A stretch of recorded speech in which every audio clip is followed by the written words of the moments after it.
Good evening, everybody. We're so very happy that all Chai Masti Center members from various parts of the country have joined us today. And we have a very, very interesting session. The ways of looking at money, mostly this is an energy that we all treasure. And in these times, in these challenging times, it's really very important that we take care of the resources that we have accumulated over so many years. And this is especially true for senior citizens, our Chai Masti Center members and guests. Welcome everybody once again to this session on managing money in trying times. The wealth, like I said, that we've accumulated is really the treasure that we need to manage well. And Mr. Raghavendra Nath, founder and managing director of Ladder Up Wealth Management, has kindly consented to share with us some safe and smart tips, ways to reach financial and emotional independence. His organization, Ladder Up Group, was incepted in 1993, and it is a leading provider of corporate advisory, wealth management, audit and advisory services. Of course, we've had Mr. Nath in the past, giving us a very, very good session on how to create wills and the importance of wills. This was conducted at the NCR chapter level. And then he was kind enough to consent to an all India session for us today.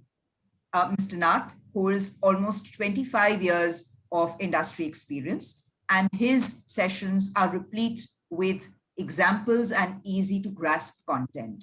So I'm really very happy to invite Mr. Nath, and I'm sure all of us will benefit a lot from this session. Thank you so much once again. Over to you, Mr. Nath.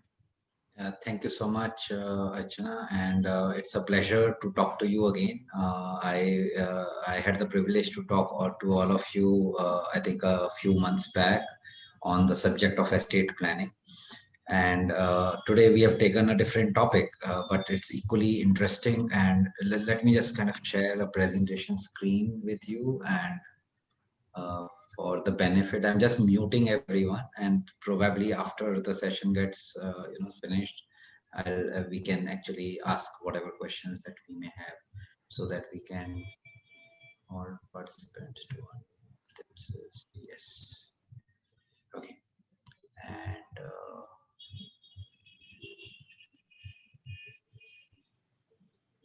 just give me 1 second.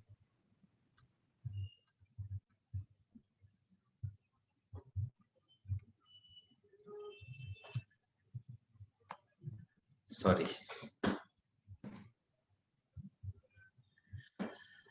Yeah, so this is another interesting subject. We, as Archana mentioned, we are living in very unprecedented times. Last few years, in fact, last 1.5 years has been something that most of us would like to forget. The way things have been on the health front for the country at large, in fact, world at large, and the kind of impact that it has had on the economy in general has been devastating. And because of all that economic kind of problems, there's been a lot of volatility in the markets, whether it's fixed income or it is gold or it is real estate or equities. And therefore, while things have been good of late, last 5-6 months, things have been a little more stable. But that question comes to our mind that what should we do? How should we manage our affairs? The stock market is galloping away. Should we basically get out of the market or remain invested or put in more money? And I see that most of you here are senior citizens, and therefore these questions become even more relevant, so what, in the next maybe 40-45 minutes, it's a little longer presentation, and I don't want to cut corners because then you will miss the larger picture. But in the next 45 minutes, let me try and give you a perspective of how you should be managing your money. Okay, and what and how should you be looking at various asset classes? When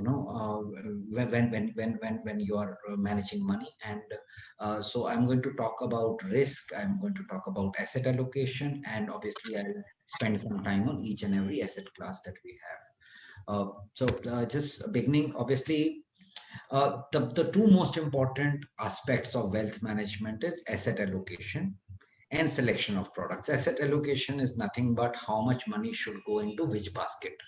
So there could be an equity basket, a fixed income basket, a real estate basket, and how your money should be allocated between these baskets. And then within each basket, what kind of products you choose. Okay, as you have Sorry, Mr. Nath, we've received a comment in the chat box. If you could please be a little louder. Okay. A little closer to the screen. Thank you so much. Thank you so much. Get a little closer so that we. Okay, so yeah, so basically, so asset allocation is one aspect, and the second is within each asset class, which product should you choose, and there can be a big difference in returns depending on what you have chosen and the risks. So within equities, you can actually invest in blue chips, or you can invest in micro caps, or when you are looking at fixed income, you can invest in State Bank of India or Reserve Bank of India, or you can invest into a private company. So there's a wide variety of selection which is available, and that's the reason why these two things become the most important elements of wealth management, and everything that we do is surrounding these two elements. The other thing that is true in wealth management is that whatever investment decision that you take today is going to become irrelevant sooner or later. Okay, whether it may take 2 years or 5 years or 10 years. And I just kind of put some names of companies for these are all global corporations. They were some of the largest companies in the world. 100 years back, this list looked completely different. And though all those companies which were there 100 years back, they don't even exist today. Either they have got merged with other companies, or they just vanished, or those sectors have become irrelevant right now. Okay, and every few years, every few decades, this goes on. And the reason for that is very simple, that when you're making an investment, that investment is getting impacted with a lot of forces, which are micro, which are investment specific, or macro, which are external to that investments, but impacting it nonetheless. So let's say you are buying a company, let's say like Infosys. Now, Infosys may have some micro factors which are affecting, which is technology related and so many. And then there are those macro factors, which are, broader economies, trade between US and India, the government policies, taxation, so many things basically may impact Infosys and determine whether it's going to remain a good investment or an average or a bad investment. And it doesn't take too long for an investment to become from good to bad. Yes Bank was one of the fastest growing banks in India and in the world just 3 years back. And today that bank basically has gone through catharsis. It almost closed down, and then it was bought over by State Bank of India, and now it's kind of straddling back to being a good bank again, hopefully so. But in that process, investors who had invested in the stock of Yes Bank may have lost 80-90% of the money if they were not agile enough. Or let's say 2 years, 3 years back, we had a credit storm, and it engulfed a lot of companies. ILNFS, which was one of the largest infrastructure financing company in India, went down. Not because it was bad, but it had some liquidity issues. So I'm just saying that you don't require bad promoters for a company to become bad. It can happen because of circumstances. Or look at F&B industry in India. Last 1 year, the entire restaurant industry and foods and beverages and hotel industry has come under cloud. And a lot of successful businessmen are gasping for breath. They may survive this pandemic, or they may get permanently closed down, and they will lose crores of their investments in the process. So things can be very dynamic in the investment world, and that's the reason why we say that the past is 2020, vision. And when we look at the past, we say we could have done this, we could have done that, this is what you should have done. And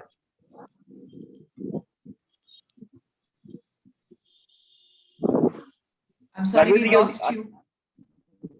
you're muted. Mr. Nath, you've been Mr. muted Yes. You're on mute. accidentally. Yes. No, I'm sorry. Yeah, so I think I just got muted accidentally. So I'm saying that every one of us have a 2020 vision when it comes to past, and people become a lot of wise men when it comes to giving advice on what you should not have done or what you should have done. But what we should do in future is something which is very difficult. And wealth management is all about future. When you are making an investment decision, you are actually looking in a crystal ball and figuring out what is likely to happen in future and then making your steps. And that's the reason why risk management becomes so important when it comes to wealth management. And risk, if you look at our risk preferences, and each one of you here will have different risk preferences. Somebody would have never invested into equities, and somebody will swear with equities. Okay, and those risk preferences are driven by our personal experiences. So let me give you an example. Okay, and let's say there's a first time investor and he goes and buys a property. All of us invest in properties all the time. And so this first time investor invests in property, and that builder goes bust. So that property never comes up, and he ends up losing whatever money he had invested. Versus somebody who's a long time investor, he also invests in the same property. Okay, and both of them have made the same fate. But that first time investor will be so shocked, so devastated, that he may not invest in a real estate or in a property ever again, or for at least a long time. Whereas that seasoned investor who has made property or most of his wealth by investing into properties, he may also feel the pain, but he's going to learn from it, and he may just not repeat that same mistake. But he's not going to stop investing in properties. And that's what happens. In the thing is that our experiences are guiding us to avoid injuries. Let's give you another example. Okay, and many of us may not be adept at working in the kitchen. Okay, and we go there, and let's say we have a small cut or a small burn, and we get out of the kitchen never to enter again. Or maybe that injury has a large impact on our mind, and therefore we are afraid to enter into the kitchen again. Whereas let's say people who are adept, and in working in the kitchen, there are so many women who have spent so many years and so many hours in kitchen. It's not that they are not getting hurt or injured. They also get these regular cuts, regular burns, but they take that in their stride. Okay, and they know those small injuries that they, or small setbacks that they have, that actually teaches them how to avoid disasters. So getting seriously injured is something that they know how to avoid. And that's what happens in every aspect of life, including investments. When you talk to people who have made their living out of stock market, it's not that they don't lose money, but they are okay with losing little money here and there, but they know how to avoid disasters. They know when to cut their losses and move on. Okay, and go to another investment. Whereas people who are not seasoned investors, they may go into equity market, they will make some wrong bets, they will lose money, and then those small incidents will actually guide their future investment thought process. And that's the reason where having a holistic look on wealth management is very important.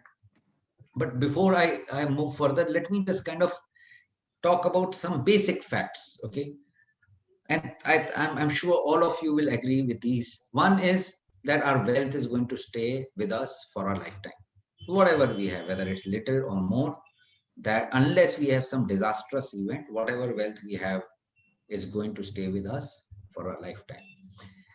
For some, while some of you are retired, for most of working people like us, the wealth is growing at much faster rate than our expenses, because expenses become constant after a point in time. All of us adapt to a lifestyle, you know. So if I have a simple lifestyle, I have a simple lifestyle, whether I have more wealth or less wealth. Okay, but the wealth continues to grow at a much faster rate, because as we progress in life, as our experiences become more and more in the subject in which we have excelled, our ability to earn more also grows. Most of us are going to basically have a situation where our wealth outlasts us. We are not going to outlive our wealth, okay, because we are prudent. Most of us are provident, prudent. If we have limited wealth, we are spending carefully. If we have more wealth, even then we are careful. And what that means is that, let's say you are 60 years of age or 70 years of age, even then you have 20, 30 years of planning to do, you know, and which is a long period of time. In the last 20 years in equity market, we have seen 3 crashes: in 2003, in 2008, and in 2020. And we have seen 3 booms also, you know, 2007, 8, 2014, 15, and now latest, which has been the mother of all booms, you know, looks like. So the thing is that 20, 30 years is a long period. And when you are going to live for that long, your wealth planning also should be for longer time horizons. Okay. Just because you are retired, you should not think that, okay, everything should be put into a fixed deposit. Another fact is that whether we have little wealth or more wealth, wealth management is a problem. Okay. And we have to face that problem by having an ostrich approach that, okay, I don't want to deal with it. It's not going to go away. So we should face the problem and find effective solutions which are suitable to us. And finally, no asset class is foolproof, whether it's fixed deposits or it's equities. Let's look at some of these asset classes. Fixed income, you know, India loves fixed deposit. In fact, India loves so much fixed deposit that all other asset classes have not developed well. So real estate market is very fragmented, very unorganized. Equity market, only 5-6% of Indian population is investing into equity market.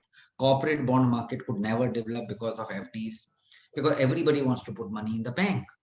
And banks on an average have given 8.5% return. You know, this number which you look here, 8.5% on an average in the last 40 years, which looks to be a very good number. But what we forget to see is that the inflation in India was equally high. So we had almost 7% inflation in India, because of which interest rates were 8%. If inflation was 2%, interest rate would have only have been 3% or 4%. Like in US, in United States, interest rates are around 2.5%. Why? Because inflation is around 2%.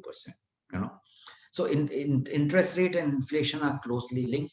Therefore, what we need to see is what are we making net of inflation and net of taxes? Because if you are getting, let's say, 100 rupees of interest, you have to pay to the government 15-20 rupees, you know. And if I'm talking maximum marginal tax rate, many of you may not be, but for this illustration, I've taken what the maximum tax rate that one paid. After taxes, your returns in the last 40 years on an average came to just 5%. So out of 8.46, 2.5 rupees was taken away by the government. What you were left with 5%, which is 2% less than inflation. So what was happening here? In last 40 years, while your money nominally continued to grow, 100 became 107 or 105 after 1 year. But because you lost 7% of purchasing power, it was only 98 rupees. You know, so it's every year we kept losing purchasing power. So this is one risk that we take when we are investing in FDs, where, you know, there's a risk of inflation that we are looking at when we are investing in fixed deposit, which means that our money is not actually growing. It's just keeping pace with inflation. And the second risk is the risk of credit. Because, you know, while we may think State Bank of India and HDFC and, you know, all these are impregnable, but even countries have defaulted in the past. in from 1970, which is almost like 50 years, in last 50 years, 126 instances are there where countries have defaulted. Like India defaulted in 1972, USA has defaulted in 1971. Every country in the world has defaulted, you know, at some point or time. There are very few countries which have not.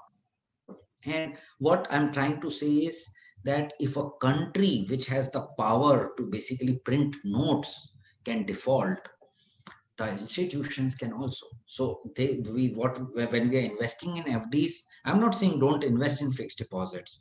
They are great investments for senior citizens. We have to be more in fixed income. We should have a stable income.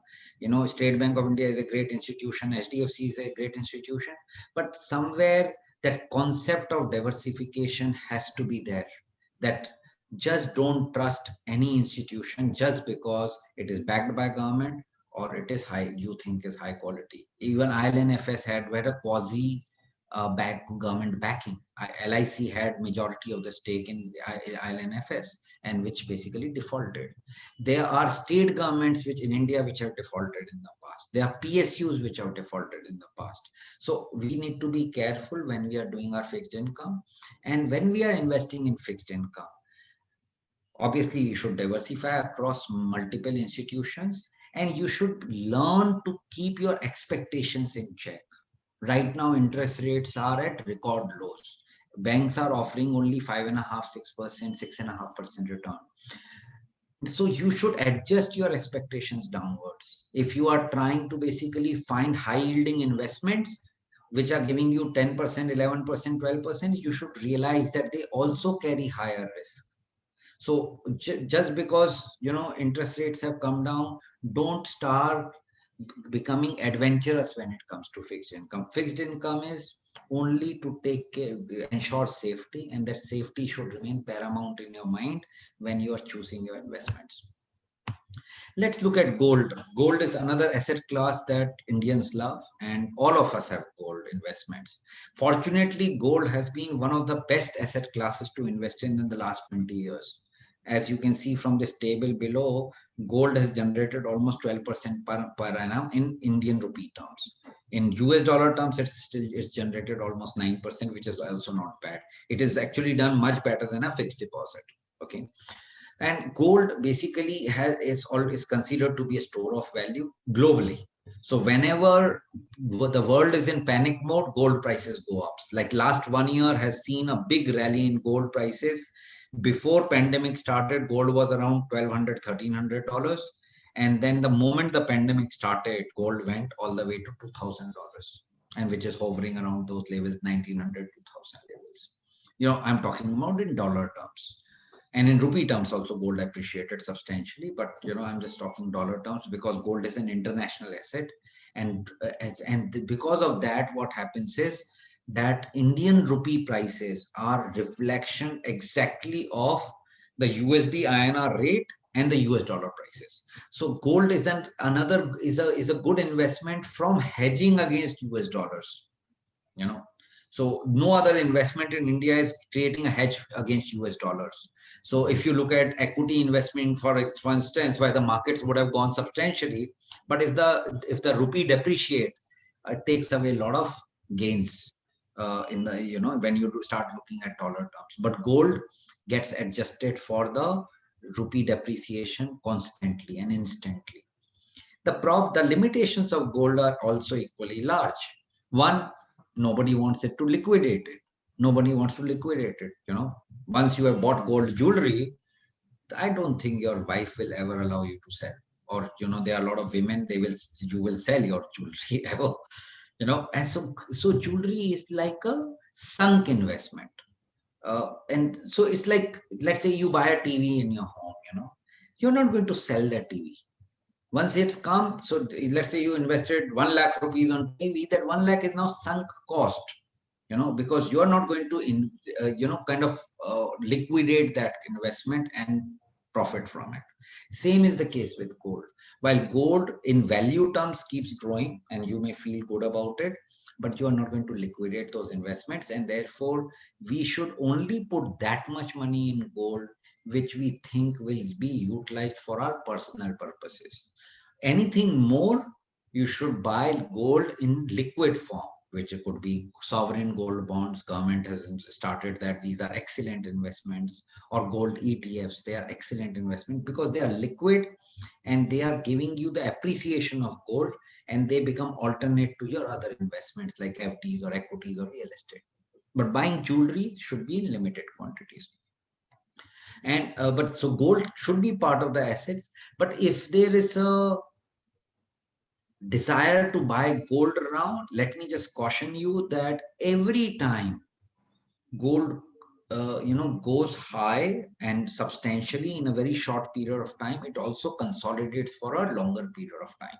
Okay, and therefore we should consider that, so this graph is a almost like a 50-60 year graph, so it is not capturing. Otherwise, gold peaked in around 2012 at this instance when gold hit $1,900, and from 2012 till 2020, which is for an 8 years period, gold was hovering around $1,200-$1,300.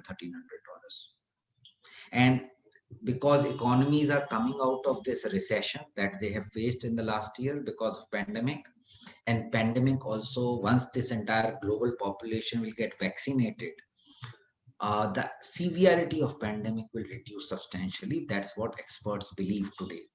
And if that actually turns out to be right, economies globally will rebound. And gold is, as we said, is a hedge against economic risk. So if the economic risks are less, gold value should actually come down in the next 2-3 years. That is my personal view.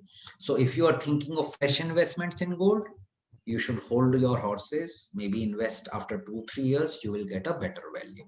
But if you're whatever gold you have invested for long term, continue to hold, because sooner or later gold prices will keep pace with inflation, and therefore they'll continue to grow as we go into the future.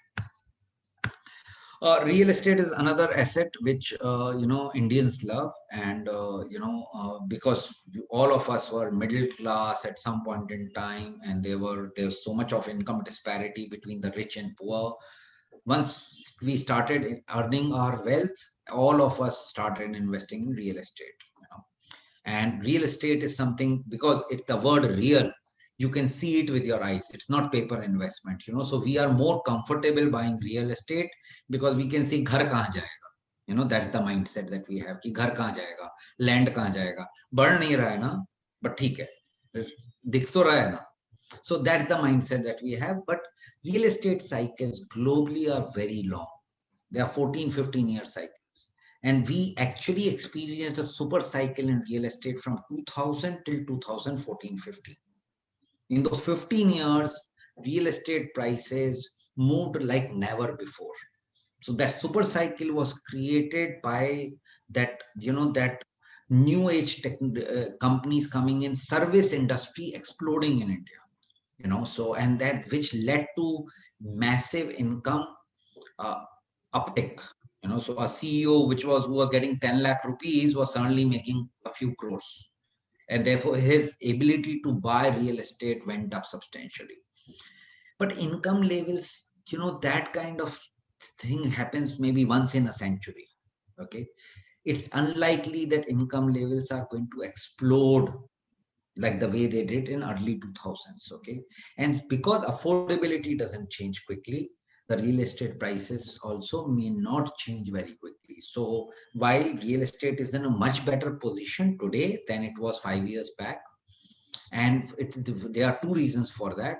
One is that real estate has remained at the same level. As you can see from this graph, the growth rate has been around 3, 4, 5% on an average, and this is all India index of prices. Bigger markets have not seen those so much. So people who are living in Bombay, Delhi, Kolkata, Bangalore, they have not seen much price appreciation, but the prices are holding on to their own in the last 5-6 years. But because of low interest rates, there is suddenly a spurt in buying from end users, so home, people who are looking to buy homes, okay, for themselves to live. And that demand is going to basically create an uptick. And also government is doing a lot of activity in the housing market in terms of subvention, subsidies and all that. And therefore there looks like that housing market may grow at 5, 6, 7% in the next few years to come. But expecting 10, 15% return from real estate is still doesn't look visible, at least for the next few years. Okay. And therefore, if some of you are stuck with real estate, let's say you bought a plot of land and you don't want to use it, 5 years back you had bought with some expectations, or a flat that you bought that which is just renting out or it's closed, this is a good time to consider liquidating them, because there is movement in the real estate and people are looking to buy. So it's a good time to sell real estate, still not good time to buy. Finally, Indian equities. I think equities from has always been and globally have been one of the most promising asset classes. Obviously, more volatile than the other asset classes. But the moment you look at equities from a longer term perspective, the things change. Okay, so most of us who are not conversant with investing in equities, we see this day-to-day volatility and we get scared. But equity is is the longer you invest for, the lower the probability of losing money in equities. So I just took 5-year periods and I've created this plot for the last 20 years.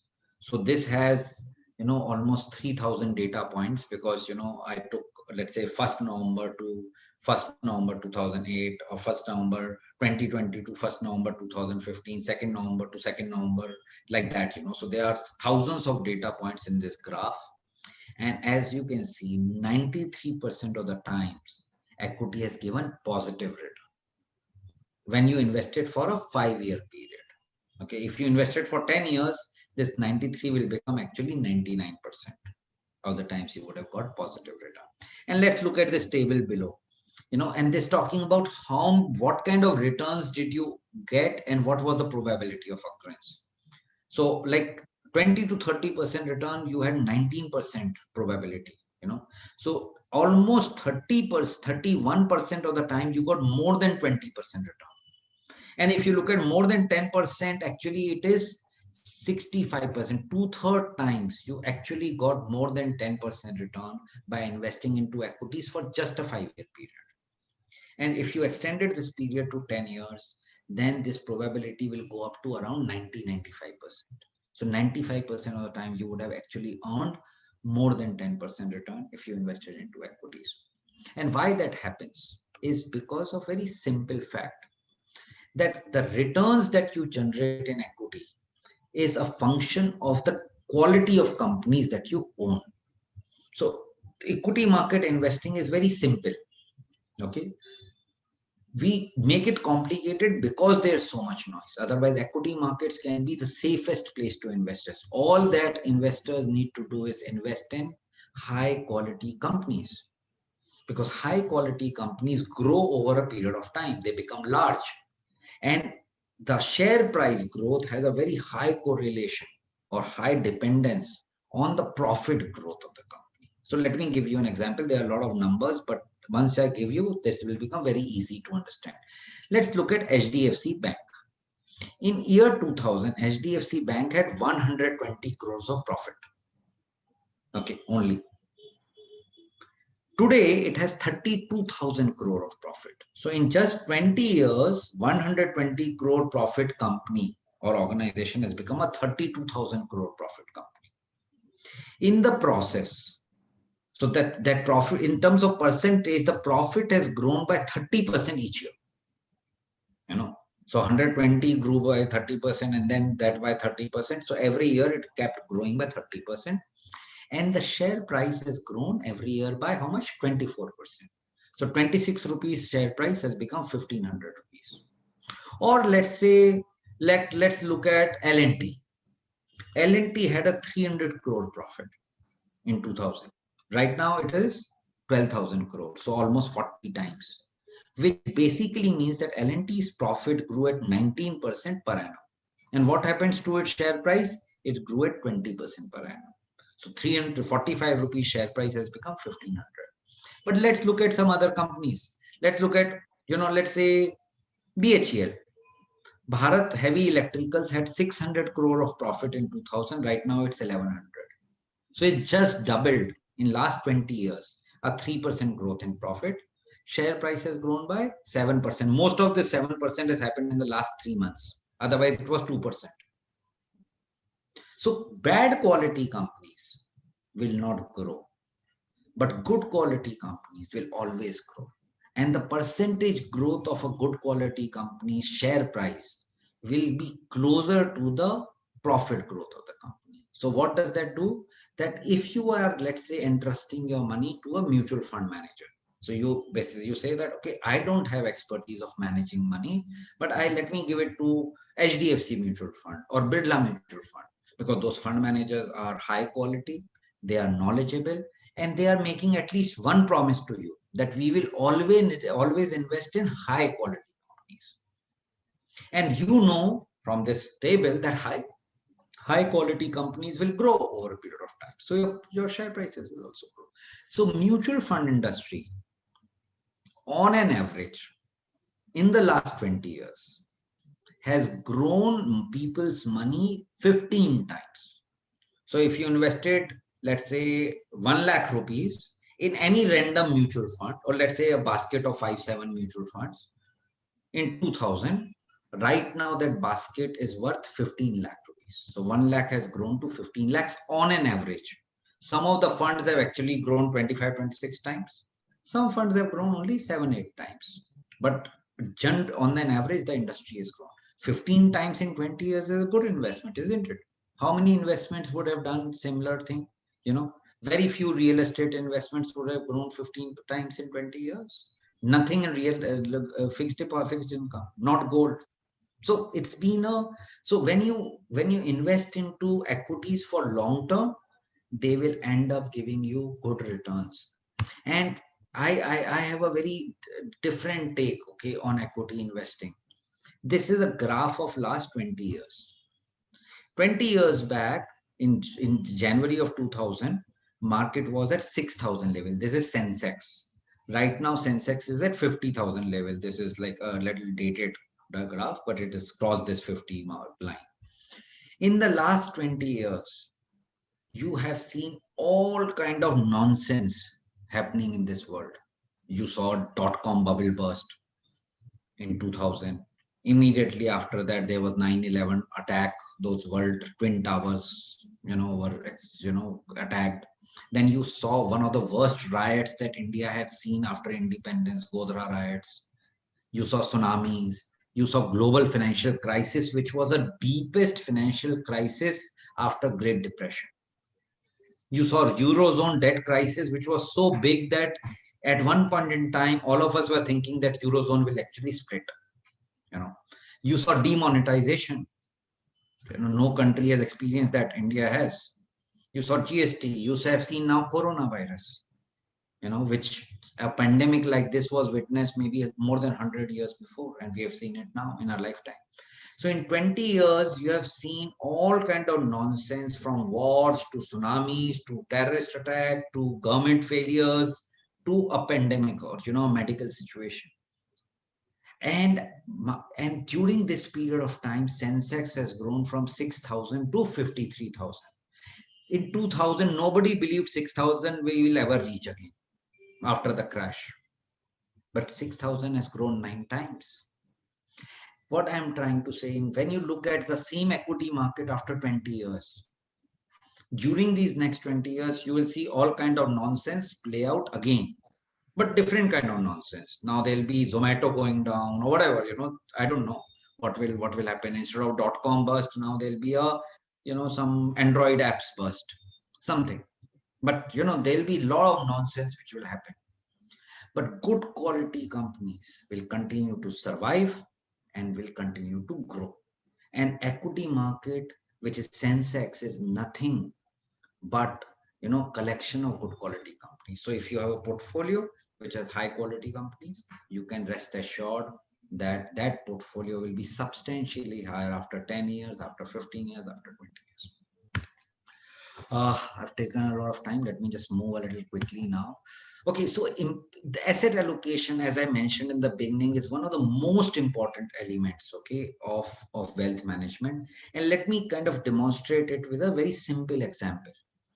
Let's say, and some of you would have actually, been around in 1980, and that's why I've taken 1980, young age. Let's say you bought a ticket, lottery, and you won 1 crore of rupees in 1980. 1 crore in 1980 was a lot of money. So you said, I don't want to take risk at all with this money. Let me put all this money into a State Bank of India FD. And this money still lies, continues in fixed deposit.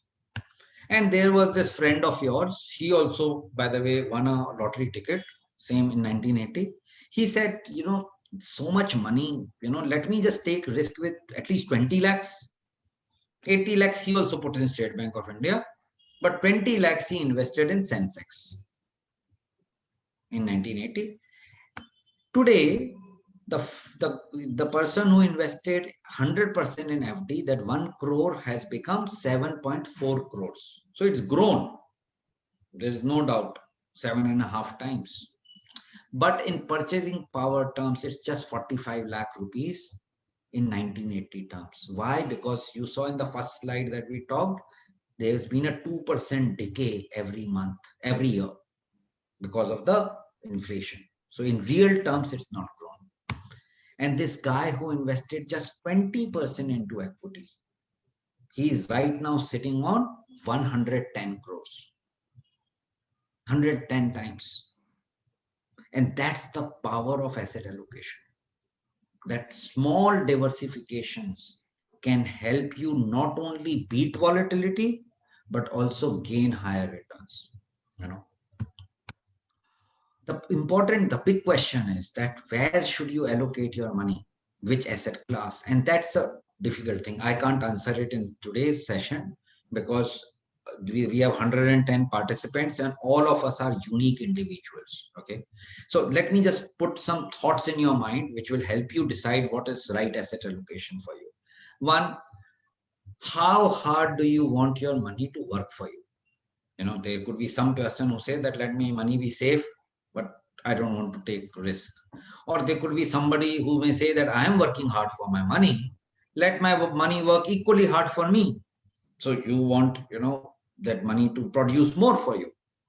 Or let's say it's a question of income versus lifestyle. There could be some people who are born rich, somebody have become rich because of hard work or luck, and some people who want to become rich, and each of them will have a different mindset.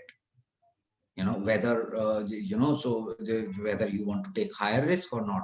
The guy who wants to become rich, he says that, okay, I have nothing to lose. If I lose this money, 10-20 lakhs that I have, maybe I'll earn again, but let me try to maximize my wealth, and I have long years before me. So he puts all his money into equities. Whereas somebody who was born rich, he enjoys this lifestyle, but he doesn't want stress. Or let's say, what's the size of your wealth? Again, has a lot of bearing on how much risk you can take. And there can be two schools. Let's say you have a lot of wealth. One person may say, why should I take stress since I have so much wealth? In any case, that's going to last me, and I don't care about what happens beyond it, beyond my lifetime. Whereas some other person may say, since I have so much wealth, there's nothing to lose. Let me put a larger percentage of my money to work for myself. Goals can have an impact on your asset allocation. If you have short-term goals, you cannot have long-term investments. So if you have a daughter to get married after 3 years, investing into equity is foolhardy. But if you are investing, for your creating a legacy for your next generation, which could be 30-40 years ahead, investing into an FD may be foolhardy. You need to invest in more productive assets, which could be real estate or equity or maybe gold. And because legacy, that's a very important question, especially for people like yourself who are into your retirement years, enjoying life. And some of you may have enough wealth which for sure is going to get passed on to your next generation, your children. That's decided, because you can't consume so much wealth. Let's say someone has 20 crores of wealth today and they are 60 years of age. Obviously, they are not going to consume all that. Most of this wealth is going to go to your next generation. And that event, when that wealth gets passed on from your hands to their hands, maybe 20 years down the line. And as I mentioned, in mutual funds, last 20 years, money grew 15 times. Let's say it's 10 times also next 20 years. It's a good thing to maybe think about how much money should I put into real estate, how much should I put in equity. So the moment you start asking these questions from yourself, that you will have some answers, whether you should have more money into FDs or more money in gold or more money into equities. And this is an exercise in any case you should undertake. And finally, personality also matters. And for me, the litmus test is only one, and that's what I tell everybody. If you are not able to sleep at night, you don't have a right asset allocation. Whatever, whether you invested all your money into equities or all your money into FDs, you should be able to sleep well at night. Because क्या फायदा है ऐसी wealth का, which basically creates stress, creates blood pressure, creates sleepless nights, creates disharmony in family. It's of not good, no use. You should only basically take that much risk which you can absorb comfortably. Now let me give some perspective on how small amount of changes in asset allocations can make a big difference, just taking from the example that I talked about, that lottery example.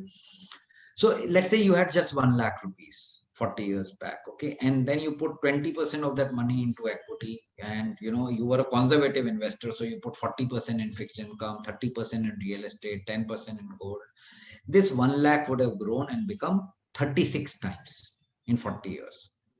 Okay, as many years, as many times as many years, and which would have returned 9.4% or 9.5%, around 9%.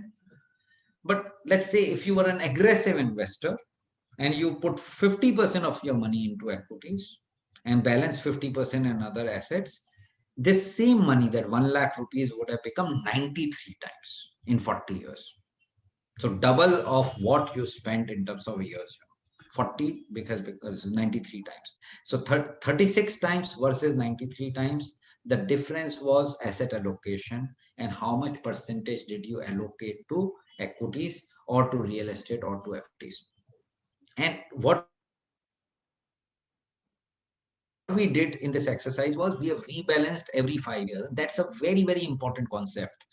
Most people fail to do regular rebalancing, and therefore either they are taking too little risk or too much risk.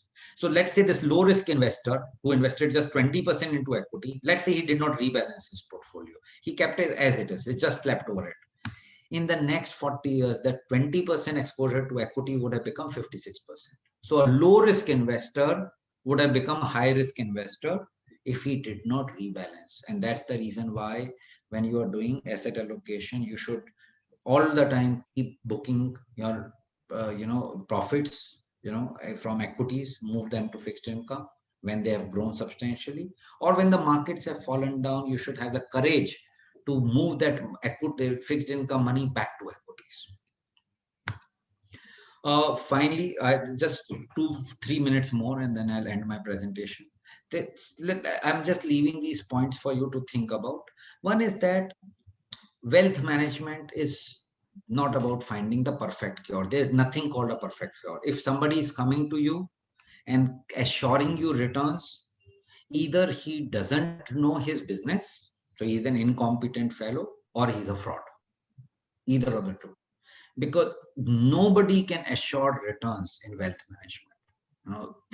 There are so many uncertainties which are engulfing us all the time that even in fixed income, it is impossible to tell you how much returns are you going to earn for longer term. So don't fall for assurances. Okay, is the message here. The second point is that wealth management is always an iterative exercise. You can't basically hit it right every time, but you have to hit it right most of the times. It works on probability. So it's like, you have heard about people who play blackjack and they know how to count cards. And counting cards, by the way, is illegal in casinos. So what they are doing, what they are doing by when they are counting cards, they are removing the improbable events. So once they have removed the improbable events, they have higher probability in their favor. Okay, and because they have higher probability, they are successful. So wealth management also, good wealth managers work on higher probabilities. They don't work on random events. Okay, and how do you improve the probability of success? By reacting to the situations as they arise, not sleep over that and let those situations damage your portfolio. So if Yes Bank, you were following the news and you could exit Yes Bank, you saved a lot of money. But if you were sleeping over it and you did not have the courage to react, then you lost money. Okay, so it's so a good wealth manager, and you yourself, whichever are your investments, you should keep a good track of what is happening inside them, so that you can keep reacting to the situations as they arise, and then obviously your wealth manager is going to guide you in terms of what to do and what not to do. There is no difference between notional and real. And I think very, very important point.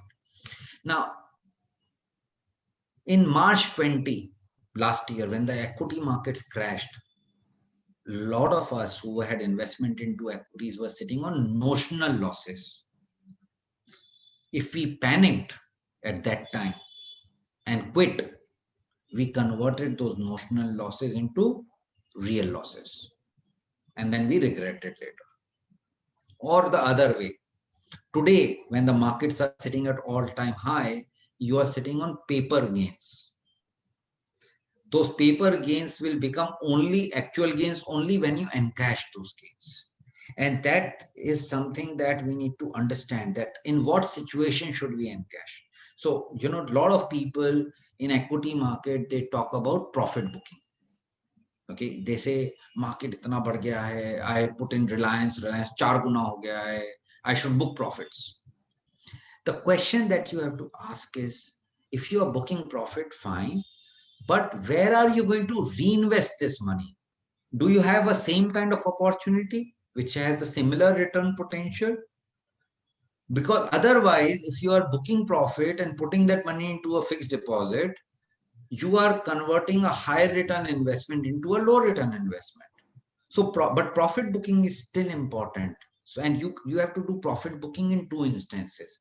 One is rebalancing, which I mentioned in the previous slide, that every 5 years, 6 years, when the markets have grown substantially, and your risk matrix has undergone a change. You were a low risk investor, now you become a moderate risk investor. You need to rebalance, sell your equities, move or sell your real estate, move it to safer assets like gold and fixed income, and do the rebalancing. Similarly, when the equity market crashes, your proportion of equity comes down, proportion of fixed income goes up.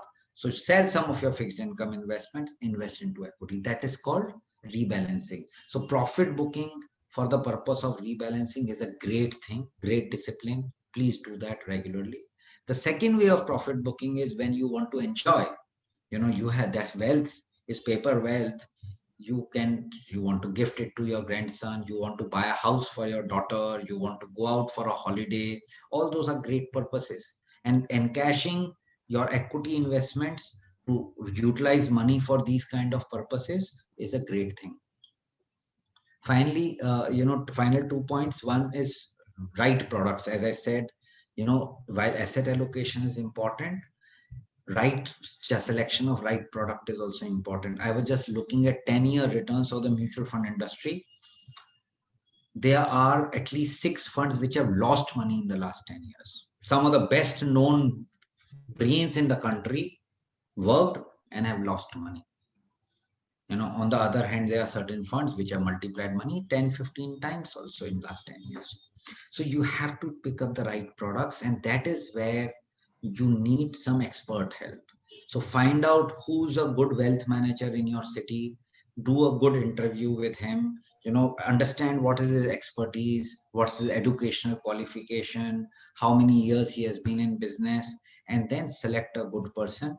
don't fall for the sales guys. Sales guys are not wealth managers. Say they are sales managers. They are going to basically keep on hawking products. You need somebody who has the depth and experience and wise wisdom and understanding to basically give you the right solutions. So, and that guy can basically then give you right products to invest in. And then most important is, and that's something that you should keep all the time, wealth management is nothing but risk management. Wealth management is not returns management, because if it was returns management, then fund managers should never lose money, but they lose money all the time. And so returns are generated by the market forces. Like last 1 year, the rally that we have seen, all boats have risen when in a rising tide, that's the saying. And that's what happens in equity markets also, or any other market, real estate. And when the rising tide is happening, everything goes up. But what is more important is how you are controlling the risks. And risks are of multiple natures: product level, asset class level, and so many others. And so you should be mindful that you should not avoid risk, you should manage risk. Avoiding risk will end up with suboptimal returns. By managing risk, you will actually generate superior returns all the time. So that's about it. I just take 2 minutes to maybe introduce my company, while Archana has done a good job. We have been around for last 25, 26 years. We have multiple businesses. We have a taxation and audit business, which goes back 27 years. We have a corporate advisory business where we are doing private equity, M&A and all that. Wealth management business, which I co-founded along with my partners 10 years back. And we are amongst the top 100 firms now in India. And then we have this trustee business services, which I talked about last time. And so basically, this is about some of our differentiated solutions. We are amongst the top 100 wealth management firms in India. And we kind of, deal with all kind of asset classes, but we are very, very focused on risk management. That's what our, point of differentiation with the in comparison to other players in the market is. So that's about it, friends, from my side. I hope you like the presentation, and any questions, I'll be glad to answer. Thank you, Mr. Nath.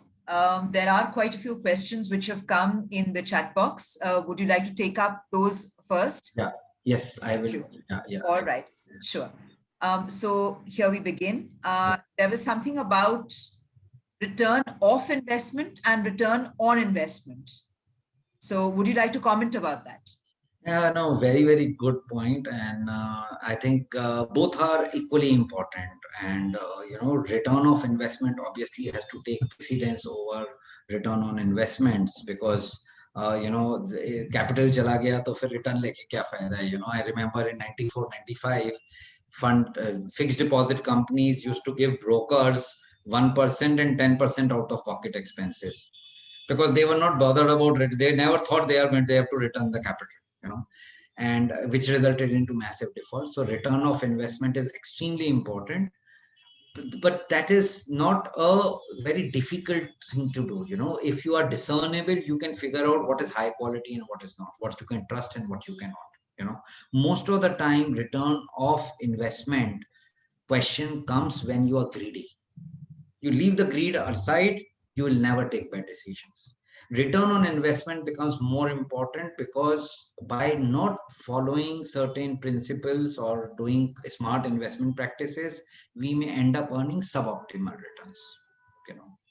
So both are important. Return of investment is important in short term, but return on investment can make a huge difference in long term, like the lottery example.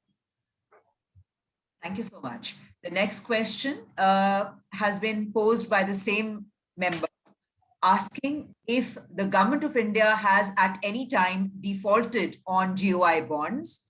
He's not talking about international loans. So no, government of India will not default, and that's why it's called sovereign risk. And that was only an example that I was quoting. And so when an international investor, India is double B rated, double B plus, triple B minus, one notch above junk. Okay, so while we feel India is a very safe place, But from an international investor who's sitting in Australia or Canada or India is a high risk place. So sovereign risk means, because India government has the power to print notes, but it does not have the power to control the exchange rate. So sovereign bonds in India have never defaulted, but state governments have. So default does not mean that the money doesn't come back. Default means that the obligation is not honored on time. Hmm. Thank you about that. The next question pertains to an example that you had given about a television set, that if you invested in a TV worth 1 lakh. So I believe Vijay Chari has misunderstood that. The question Vijay Chari has raised is how TV is an investment, because consumer goods prices will depreciate.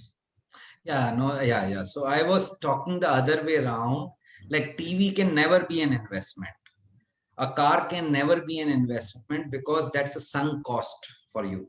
Okay. And that's how jewelry should be taken. So when you buy a gold ring, you're not going to sell it in normal circumstances. This will be, and so only in very, very extraordinary circumstances are you going to sell a diamond ring or a diamond necklace or a gold jewelry. These are, wo kya bolte hain, there's this word in Hindi for that, istri dhan. Istri dhan is that word, it just never gets liquidated. So these are, that should not be taken as an investment actually. So if you want to make investment into gold, invest into sovereign gold bonds, ETFs, gold bars, which that you are going to sell. So then they are comparable investments. So you almost answered the next question raised by Meenal. What about investing in primary gold? So would you like to add anything there? No, I think it's a gold has been a great investment, and more. In fact, women of this country have proven that they have higher wisdom than men. Men keep decrying gold, and women have actually kept on, buying more gold, and they have been proven right.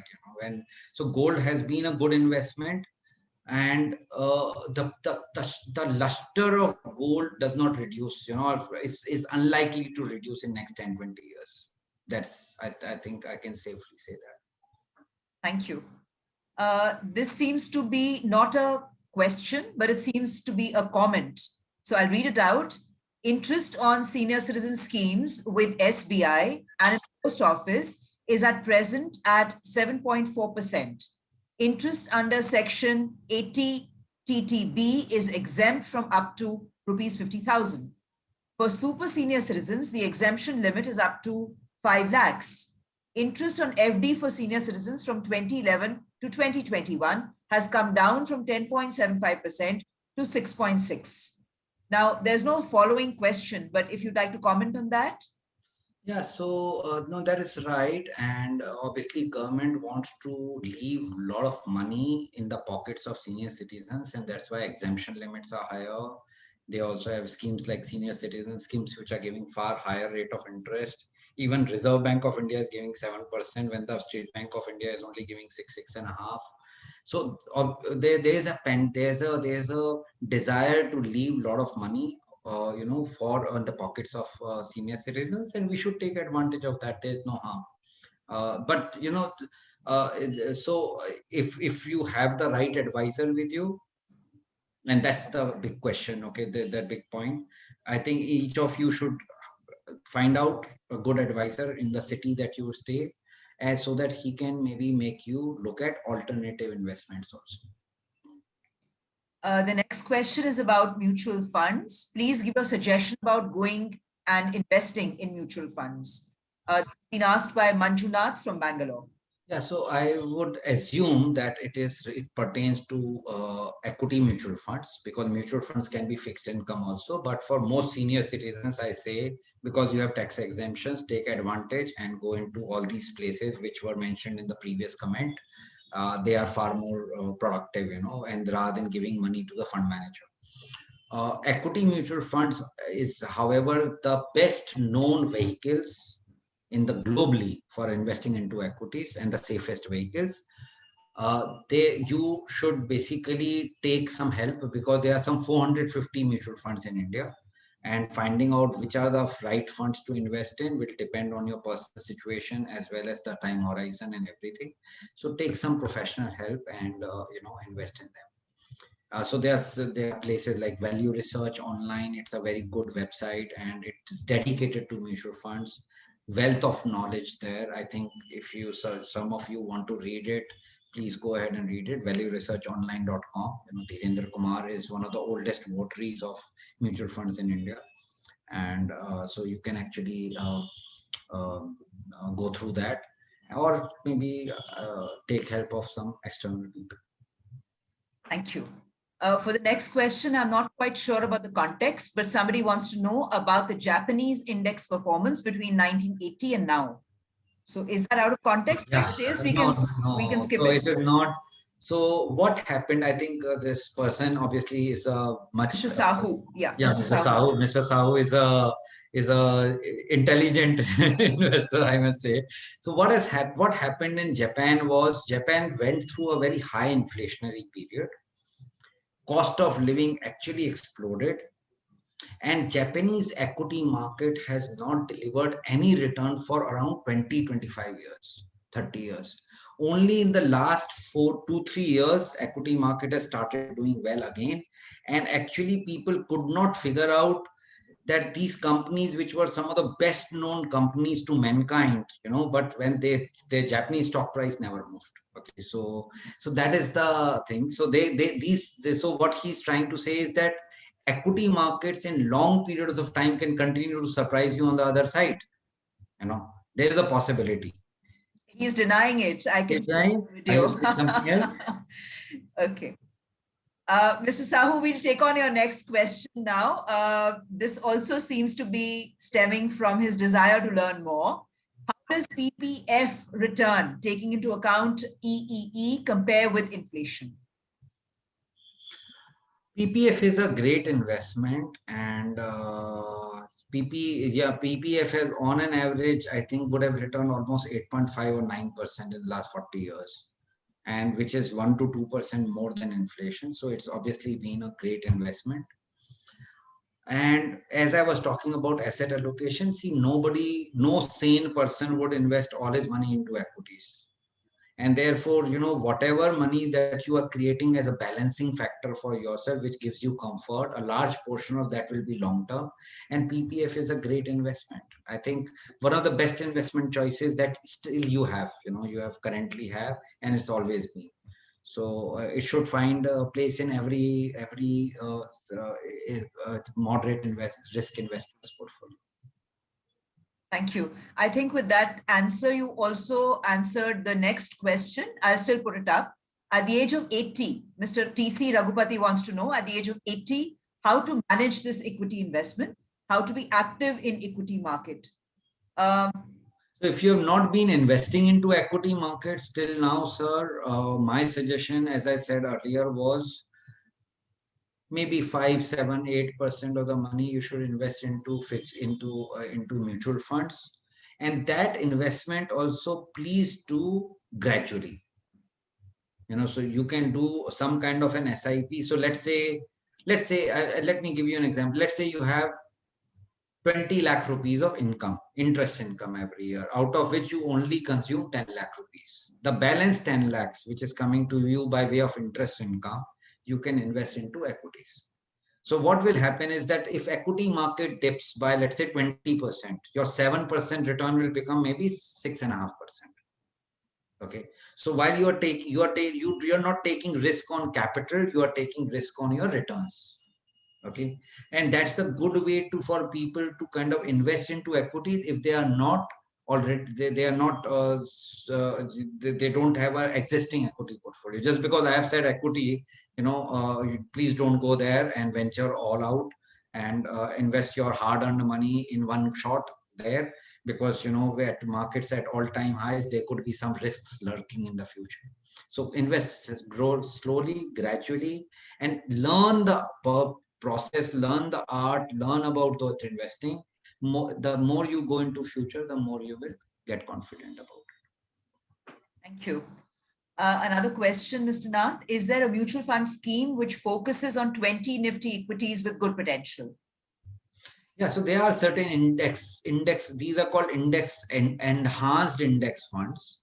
And so there's one index fund which will replicate the index exactly. Then there are some enhanced index funds which will not take some of the underperformers of Nifty or potential underperformers, let me say that, So there are few funds which are enhanced index funds. I think IDFC has one, I know, and I think Motilal has one. So there are some funds which are enhanced index. This is something you would definitely like to answer.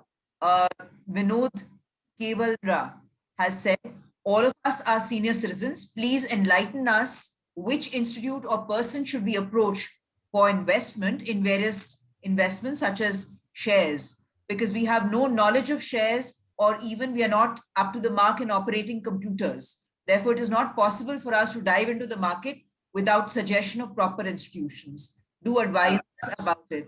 Yeah, so people, and this is something, and let me make a strong statement here, and I'm making with full confidence. If you have never invested in shares directly, please don't invest.